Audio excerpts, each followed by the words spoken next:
What's up, gentle listeners? And thank you so much for tuning in for a special edition of the QB Factory Reboot. We have not been here in a while. I know we have missed recording these episodes weekly for you guys, but we figured what better way than to just make a special edition recording because of the big news that, came about this week with Jalen Hurts and his contract extension. And so I am your host, Raichele Privette, and I am joined by the best co-host in the world. I had missed recording with him so much, the one and only QB expert, Mark Schofield. We are back. We are better, and we are so excited to talk about all of this with you guys today. But before we get into any of this, don't forget to leave a review. Don't forget to rate. Don't forget to subscribe to our YouTube channel. Follow us on Bleeding Green on Instagram and at BGN_radio on Twitter. But we're gonna get into this. But before we do, Mark, I haven't talked to you in so long. How's life been treating you? It's been good. It's been good, Raichele. I know we were just talking because, we're both here in Maryland. Yes. Weather's gorgeous. Yes. Allergies are destroying me. For sure.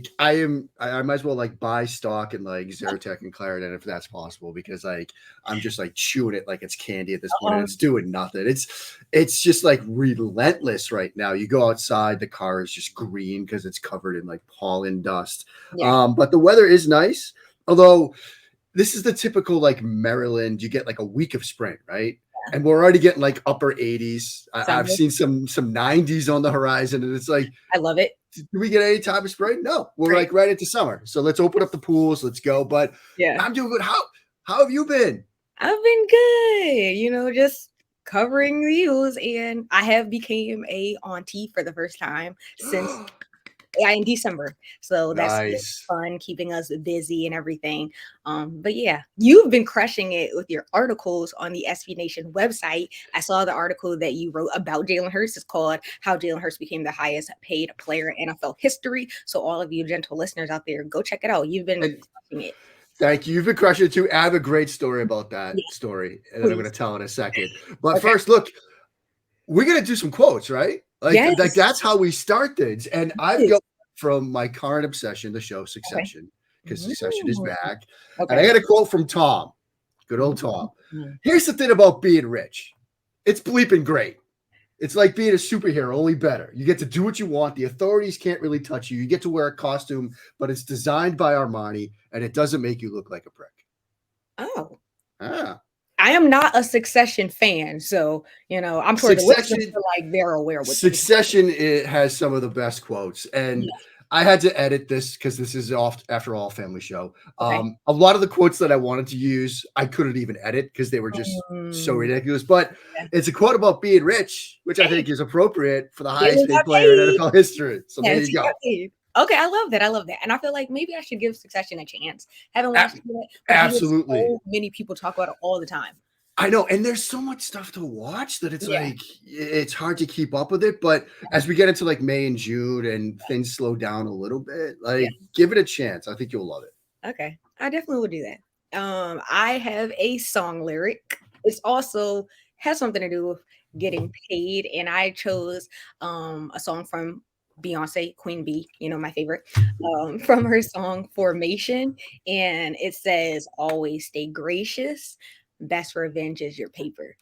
And I chose these lyrics, of course, for Jalen Hurts because we always like to talk about his character and how he is just so well-mannered and he just always stays high when people sometimes go low. And he's been through a lot, faced a lot of criticism, sometimes probably felt underappreciated, but I feel like he never lets that show. He always comes off very unbothered, just, hardworking, continues to grind. And after this past season, we can honestly say that he's proved himself, and now he's being rewarded, with this big bag. And so I think that this is a perfect quote for that. He deserves it. And so pretty much just like I said, staying gracious, letting your paper speak for itself, and his success is speaking for him. He doesn't have to respond to all the haters and the doubters. He's just like, I did it, and now I got the bag.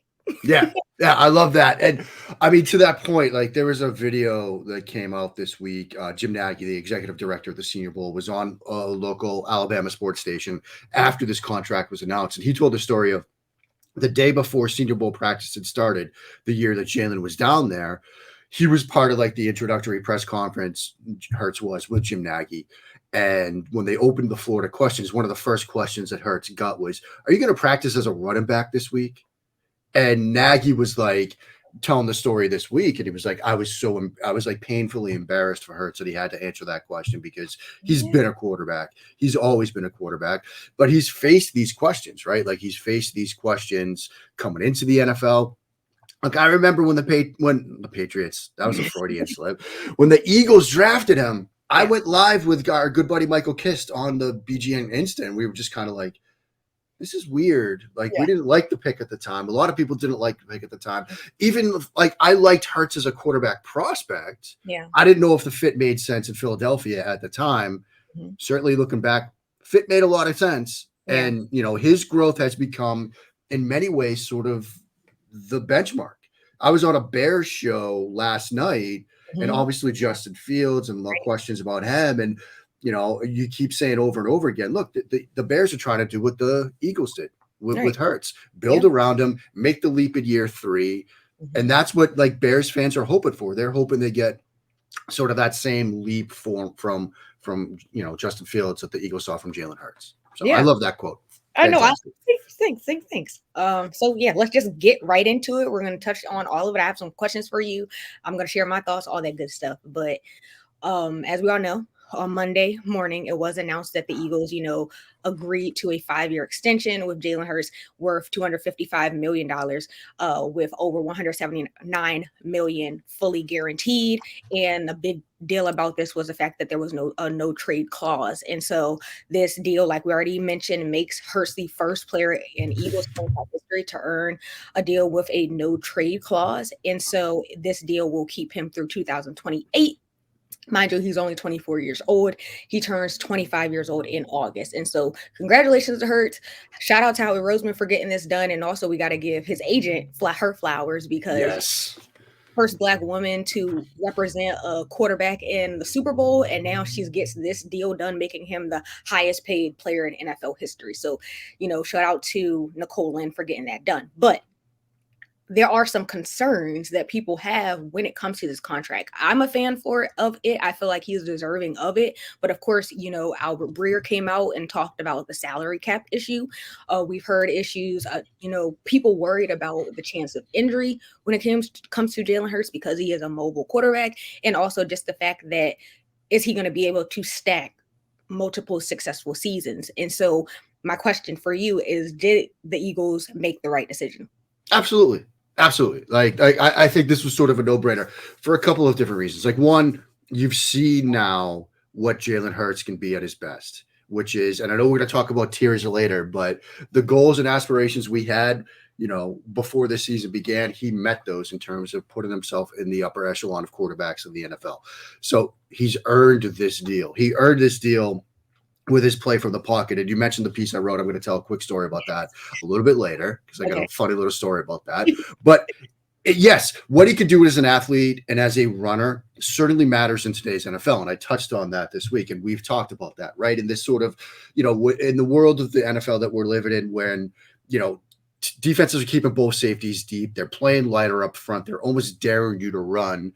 While as an offense, when you have the quarterback involved in the run game, your +1 in terms of numbers inside the box becomes +2 or even more, depending on what you can do. So Hurts' effectiveness as a runner is huge for today's NFL. But what he did as a passer from the pocket, what he did as a passer over the middle, those were all huge improvements to his game. We spent so much time, you know, last season, before this season, talking about his growth as a pocket passer. And we saw that over and over and over again. One of my first pieces at the .com after week 1 was in that game against Detroit. I wrote, you know, Hurts showed against Detroit his improvements and even Eagles fans kind of crushed me for that. They're like, no, he ran too much. He did too much of this. He did too much of that. And I was just like, just wait and see, everybody.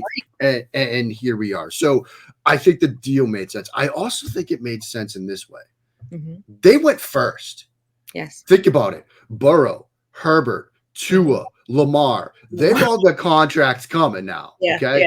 And I know that there's been a lot of tension about the Lamar deal. And I think that in some senses, you know, this contract may finally sort of stabilize the situation. So the Ravens and Lamar can say, okay, we're not all going to go down the road of like fully guaranteed big money quarterback contracts because, the Hurts deal, it's big, but it's not all fully guaranteed. Like you said, 179 of it is. Right. So now maybe the Ravens get that done.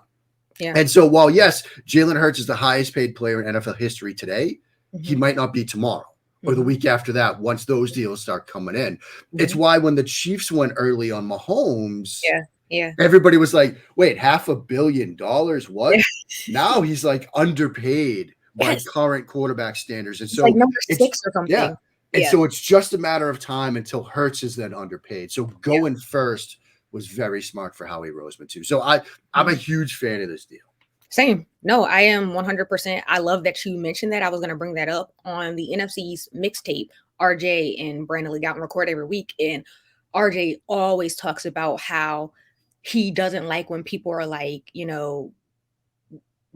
pretty much like that's the argument, because at the end of the day, this is just how the QB market works. Yeah. Like forever is going to, like, it's never going to be set. It's always going to be higher and higher and higher. So it's kind of like, get it when you can, we saw what happened with Kyler Murray. He got his done a little bit sooner compared to like Hurts. But at the end of the day, I think that Jalen Hurts was deserving. I don't think that it means anything that the fact that, Joe Burrow and Justin Herbert will probably end up getting more than him. Good for them, but that's just how things work. Yeah, and in a way, sort of shame on those franchises for not going first. Like, if you're an NFL franchise right now, once you know that you have the QB, just lock pay him.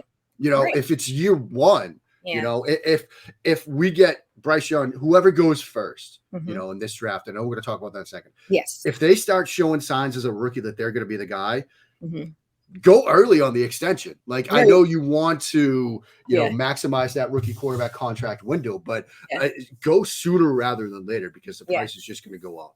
So this is another example of Howie Roseman and Jeffrey Lurie, like, setting the bar. Like, we see how they are when it comes to just value and draft picks, but I feel like this is another example of other owners and general managers maybe take a page out of their book, because this is something that they did right, whereas compared to Lamar Jackson, why would you guys wait how many years, you know what I'm saying, until after, and then now look at all of the debacle that's going on. So I'm here for it. I think that he's deserving, and I'm glad that they got it done. And now Eagles fans and Eagles media, we can all just kind of relax because it's in the past. Now we're focused on draft coverage. So they got it done. I'm happy for them. Like I said, shout out to all the people who had parts in this.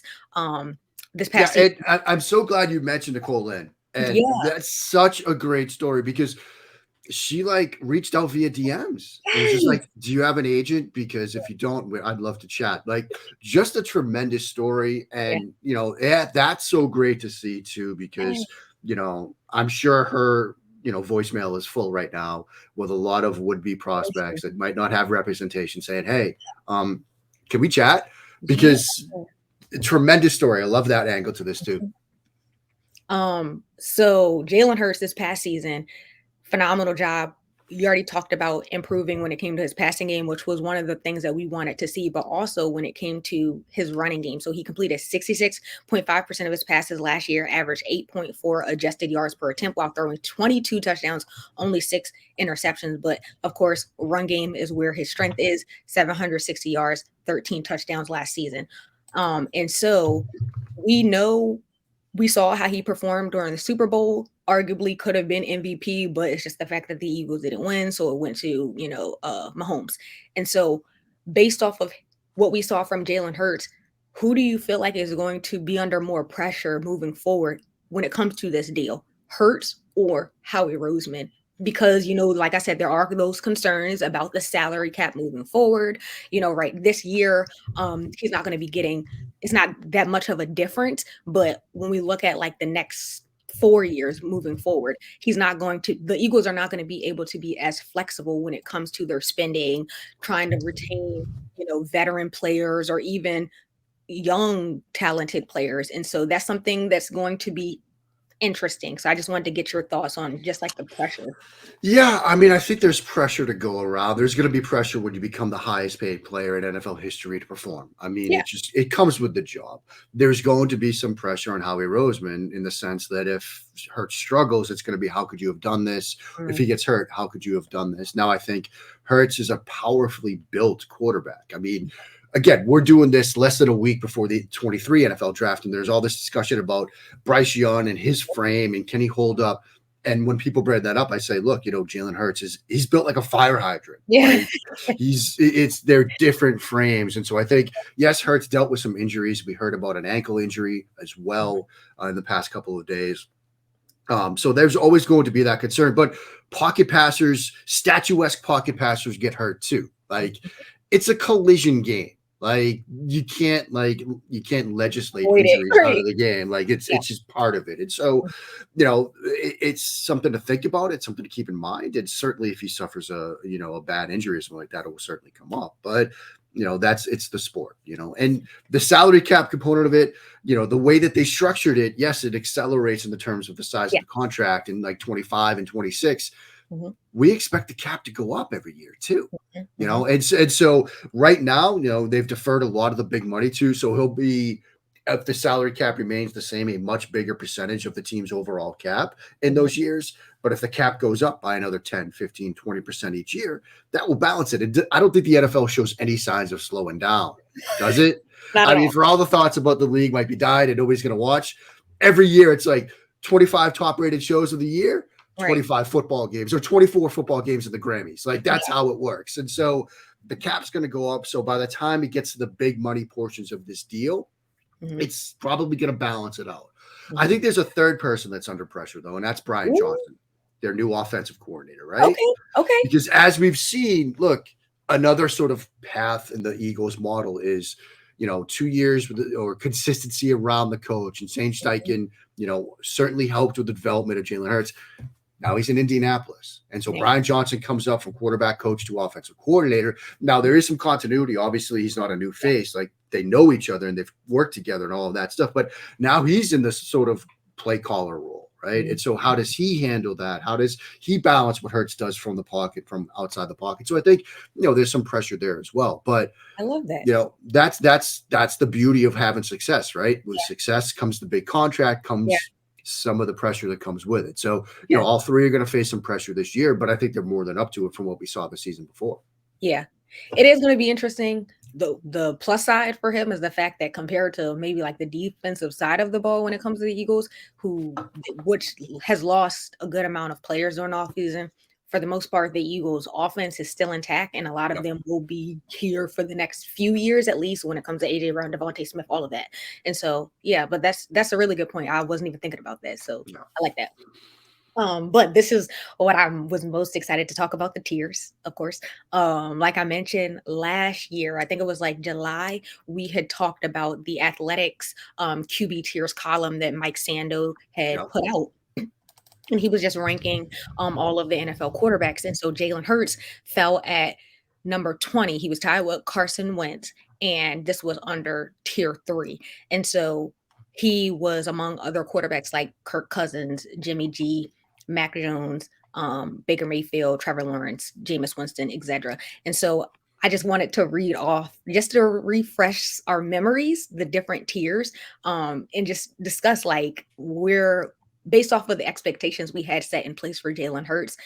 It's just crazy to see how much he has grown. And so at the time, like I said, Jalen Hurts was at tier 3, which was a quarterback that is a legitimate starter, but needs a heavier running game and or defensive component to win. A lower volume drop back passing offense suits him best.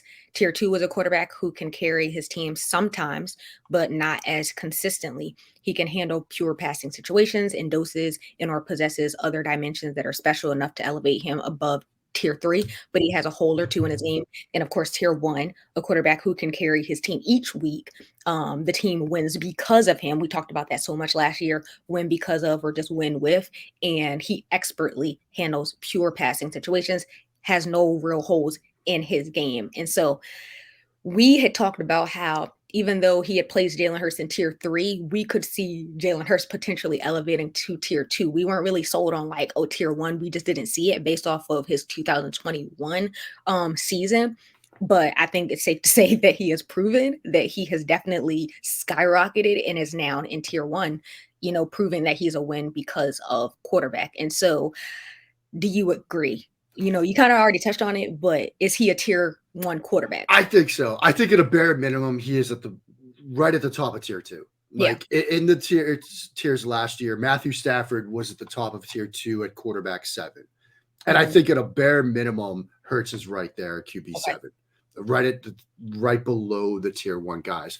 But I could also go as far to say, given the definition of tier 1, which is, as you said, the way they rattle it off, a quarterback that can carry his team each week. The team wins because of him. It's that phrase right there, because I do think that the Eagles win because of him on the offensive side of the ball. You think about what Jason Kelce said all last season when there was the Hurts MVP discussion. And part of the reason that I kept telling people that Hurts would, if I had a vote, Hurts would be an MVP type, him or Mahomes, like that's what it came down to, was when Kelce said that, look, everything we do on offense starts with Jalen Hurts. Everything we do, run game, passing game, doesn't matter. Everything we do in our offense starts with Jalen Hurts. To me, that's the best way to describe a quarterback, a player you win because of, when everything starts with that player. And so if you want to slide, I would say, if you want to expand tier 1 by one more and slide Hurts down at the bottom of tier 1, it makes a ton of sense to me, because I think that, look, the team won games because of him. The next thing, he expertly handles pure passing situations. I think he showed that too. Yeah, I think he showed that last season. And, the Detroit game in week 1, one of my favorite throws of his was against Minnesota the next week, where it was a 3rd and long, and it was everything, Raichele, you and I talked about for so many shows, right? Yeah. It's 3rd and long, and you could see the flash of open grass to the left side, and it's like, he's going to run, but he's just waiting. And then he drills a throw to A.J. Brown and move the chains. And that was early in that game. And that's when I was literally like, okay, I'm seeing what we needed to see. And so I'd kick him to the bottom of tier 1. I think he's among the game's best. The contract sort of reflects that. Yeah. And I think it's just a tremendous, tremendous job that this organization, that this quarterback, that this coaching staff has done to get him there. It's just been fantastic to see. I know, massive leap. None of us saw this. None of us called this. And you were touching on in your article, the just growth as a passer. That's what we wanted to see. When we used to talk about it, that was where we wanted to see improvements. And you touched on, like, particularly from the pocket. And so you kind of just already touched on it a little bit, but can you go in a little bit deeper in just what you saw from Jalen Hurts during the 2022 season from the pocket, and are there areas of improvement that we want to see going into 2020 season? Yeah, I mean, and first of all, I said that I had a story coming about that article, and so we're recording this on Friday, April 21st. Thursday, April 20th, I was at my daughter's career day at elementary school, talking about my job to 3rd, 4th, and 5th graders. I was there for like 3 hours, and I was showing everybody like SB Nation and stuff like that. And when people were asking like questions about like what it is I do and what it is I write, I use a lot of questions were about like, what sort of like skills do you have to do it, and what do you do and things like that. I pulled up the Jalen Hurts article as an example of like using evidence to support your position in persuasive writing. And again, we're in Maryland. Okay. Yeah. I live in like the, Gaithersburg, North Potomac area, where I'm like 25 minutes from FedEx Field. The number of kids that loved Jalen Hurts and were Eagles fans here in this area, like little 3rd graders, like, have you ever talked to Jalen Hurts? Have you ever talked to Jalen Hurts? Yeah. It blew my mind. I don't think there was a single Commanders fan. They're all Eagles fans here. And more Eagles fans, I think, than Ravens fans. And I thought that was I wouldn't be surprised by any means. Yeah. I mean, so I thought that was absolutely adorable. So it was a fun morning. Lots of Eagles fans at Trevilla Elementary. It was a fun morning talking to the kids there. As for Hurts, like, again, it's the stuff from the pocket between the tackles. Like, you pull up his film from last year, as I did when the contract was announced, and went through it all again. And yes, there are certainly some explosive plays outside the pocket. Some of his creativity outside the pocket, which is where the game is trending, is very impressive to see. But it's moments like we saw, like that play against Minnesota, which I highlighted like early in the season, where it's, working through reads, working through progression, staying in the pocket, and making a throw. I had a clip in there, which the kids love to see, of him against Arizona, where he's got a free runner in his face. And trust me, I've been there. Everything in the back of your mind is telling you to flee. Like, because you've got somebody barreling down on you, but the job is you've got to stand in there, take that hit, and make a throw. And he hits Smith on a crossing route. And so, the stuff that he did between the tackles, add into the run game stuff, add into the creativity, makes him a complete quarterback. Makes him the perhaps ideal quarterback for today's NFL with the way that the game is trended. Now, what can he improve upon? Just more consistency with that. Like more like you said it exactly right, Raichele. Just stacking the good plays, stacking the good drives, stacking the good games. Don't have that. All quarterbacks have bad drives, bad throws, bad games, but like, don't string together bad games. Stack the good plays, stack the good drives, stack the good quarters, stack the good games. And that's what I want to see from him going forward, because the big leap and the stuff we were dying to see in Craven, like, he did that. Yes. Now it's to do it more and more and more. Yeah. I thought it was really interesting. Darius Slay has a podcast, and he recorded an episode with AJ Brown sometime this week. I don't remember what day it was, but I was listening to it yesterday, and AJ Brown was saying that one of the biggest things that he saw from Hurts this season compared to the season before was Hurts just got to a point where he just didn't care. And this kind of ties into like my song lyric where it's like, you're not focused on what everybody else is saying. You're kind of just like grinding and you're just locked in.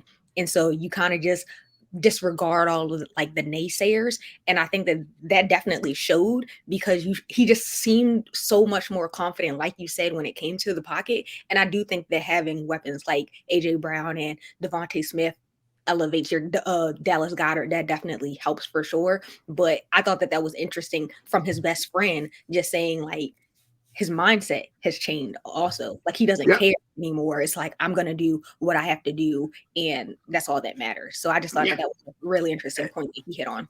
Yeah. And we've talked a lot about how like confidence and, that belief in yourself matters so much at the quarterback position. You can't play this position looking over your shoulder and wondering if you're going to get pulled. Yeah. Well, when you're now the highest paid player in NFL history, you're not going to worry about that. Yeah. Like, you're not worried that like the team's going to move on from you. The team has basically said like, you're our guy, you're our franchise now. And so he's going to be even more confident now, because you have to have that next play mentality, right? You make a mistake, you can't look to the sideline and wonder if you're going to get benched because of it. You got to just put it in the past, move on. He did a very good job of that last year, and I'm so glad you brought that up with Slay and Brown. As an aside, I'm very curious to hear Slay's next podcast after the news we got on Thursday with the new coach coming over. But I'm just, we'll just slide that in, see what happens. Definitely going to listen to that one once it drops. But it's such a great point, right? Like, the confidence in yourself, the belief in yourself, good things stem from that, not just the quarterback play, but in life too. I mean, Yeah. And I just don't see him. He's never satisfied. So I just don't see him, even though there are those concerns about him not being able to stack successful seasons or dominant seasons. Like, was that his ceiling? We don't know. I just don't see him just letting up. It's kind of like a taste, like. There's that great story about when he was at Oklahoma. They had a game that they won, but it wasn't the best game. Yeah. And the teams in the locker room celebrated, and he's just taking off the shoulder pads, but he's still in the, the pants and everything, got the pads and the thighs, and he's in the weight room. Like, you got to be different. You get to the NFL, you get to be one of the, 32 quarterbacks in the world that get that job. You got to be a little bit different. You can never have that mentality that you're satisfied with the success. I mean, Brady, look at all the other quarterbacks that have had success. You have to have that, killer drive to just never quit at getting better and improving yourself. And Hurts has that. That's why, we start watching quarterbacks for the draft, Jon Stroud and all the stuff that we're doing over the past couple of weeks and into next week. You can never tap into that, right? You can never tap into watching on film who that person is inside. And, when it's, February and it's cold wherever you are, or it's the off season and everybody's headed to Cancun or to Cabo, and you're going to stay behind and work. Like, that's good. That's the difference. That's what made Josh Allen into who he is. All the work that he put in. Hurts does the same thing. Yeah. Different. Like you said, it's that Kobe mentality. You just touched on the draft, CJ Stroud, Bryce Young. We're hearing a little bit about after the combine, Anthony Richardson's stock went up. We're hearing a little bit about Levis. And so who do you think is more likely to go at number one? Can you see teams taking, I mean, the Panthers taking that risk and going with a player like Richardson? I know that the most recent reports have been more so like it's a race between Young and Stroud. So what's your insight? Yeah, I mean it's a fascinating quarterback class. I mean, it's one of those years, Raichele, where like all four of those, I could make a case for all four of those players going first overall. I honestly could. Like Stroud's my one, then Young, then Richardson, then Levis, and I think they're all going to go in the top 10. You know, I would be most comfortable personally taking Stroud first overall. Okay. It does seem like it's going to be Young. The upside of Richardson is like off of the charts. I mean, I think 22 rows up from the field at Lucas Oil for his combine session. Yeah. And first of all, like you could feel the electricity. Like we're watching the first quarterback group where Levis and others are going, but you're seeing off on the other side of the field Richardson do his vertical leap, and it's just like the buzz in Lucas Oil on that Saturday. And then it's like, okay, is he actually going to run the 40? And then you see him. You can see there's a video camera because they're showing the NFL Network coverage, and you can see him down a little hallway getting ready to work on his start. It's like he's actually going to run. Yeah. And then he runs the 4.4, and you're like, okay, this is different. Yeah. This is because he's, you know, it's not somebody my size. Like he's a large human being running a 4.4, 40 and a half vertical. And then it's like, okay, drop the mic. You don't have to throw. Forget it. We've seen everything. And then you see him pick up a football and start warming up, and it's like, oh man. And the ball just explodes out of his hands. He was throwing just in his warm-ups like 30-yard simulated dig routes just on an absolute line. And it's just different. I mean, does he have work to do, work that he needs to do? Yeah. Does he have things he needs to fix? Yeah. Is he this like inexperienced raw quarterback that needs to sit for 2 years? Absolutely not. I think he can play as a rookie. Like, and honestly, Indianapolis was what their new head coach did with the player we just spent, 30 minutes talking about. Yeah. That seems a pretty ideal fit to me. And so I'm very excited about where Richardson might end up. It's a fun quarterback class. We need to get the draft here, though, just because I lived through this with Justin Fields, and now it's happening to Stroud, where it's like, oh, all these like character things and these flaws with him. Like there's rumblings about like the man in the academy and all this stuff. Stroud's a very good quarterback. Okay. I mean, he puts the football. There are some throws he makes, Raichele, where it's like he couldn't walk over to the player and hand it to him and put him in a better spot. Oh my God. I love his self-awareness too, because he was talking about it at the combine. Like, should I have run more? Yeah, probably. Like, I kind of regret that. And I'm glad that I did it against Georgia. But I've got Marvin Harrison Jr. I've got Garrett Wilson. I've got all these great receivers. And if they're open and I don't throw it to them, they're going to yell at me. My job is to throw it to them. My youth football coach told me I had to be a pocket passer. My high school quarterback coach told me that if I don't put the football where it needs to be, I owe him push-ups after every throw. That taught me to be a ball placement specialist. That's who I am. That's what you're going to get in the draft. I love him. I absolutely love CJ Stroud. I think, but I do think that all four could be successful. Yeah. I'm excited for it to be here. I'm excited for it to be over because I just want to see where they end up. But it's a fun quarterback class. I really like this group. Yeah. Okay. I mean, like you said, I'm excited. Now we have a week? Next week. Yep. Friday. So. Less than a week. We are like 6 nights. My goodness, I can't wait. Yeah, I know. I'm ready. So I can only imagine all the draft coverage you're doing. You have to be ready.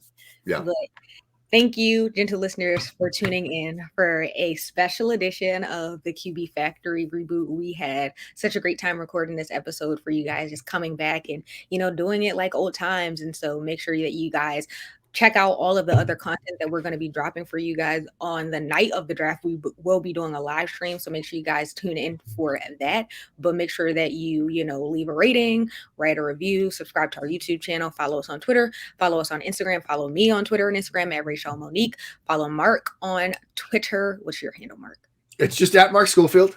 Keep it nice and easy. No blue check anymore. That's gone, but that's okay. Still me. Still me. Still me. All right. Yeah. But do you have anything you want to plug, Mark, before we get out of here?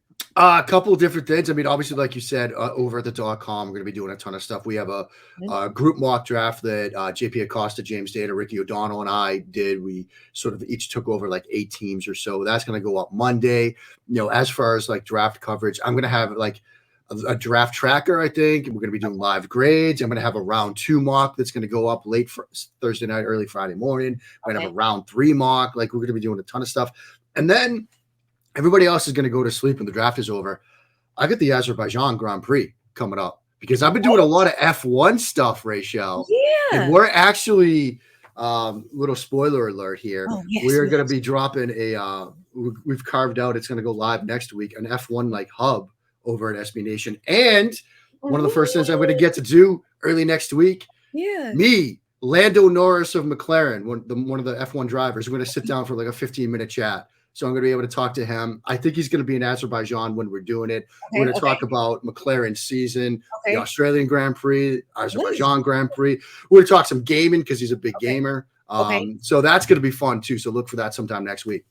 Did Kiss have something to do with this? Kiss had a ton to do with it. What is it? Kiss? This is his thing. So Kiss. Yeah, I mean, when I came over, he was like, "Man, we need to start doing some F1 stuff," and I'm like, "Oh, okay, I like F1, so we can see what happens with it." And now it's kind of grown. I think the main thing is Kiss and I are trying to get Vox to send us to the Las Vegas Grand Prix in November. I don't know if it's going to happen, but we're driving hard to the hoop on that one. We got time, so we're going to try to make that happen. So please support the F1 coverage when it drops, gentle listeners, because the world needs me and Kiss running around Vegas at the end of November for a Saturday night race on the Strip. I mean, I think everybody needs that. My physical well-being probably doesn't need that, but I think the world needs it. We need it. We need that content. And so you heard it here first, gentle listeners. We are going to be, eyes and ears out for that. Can't wait. It's going to be fun. And that is all for today's episode. Thank you guys for tuning in, and go Birds. Go Eagles.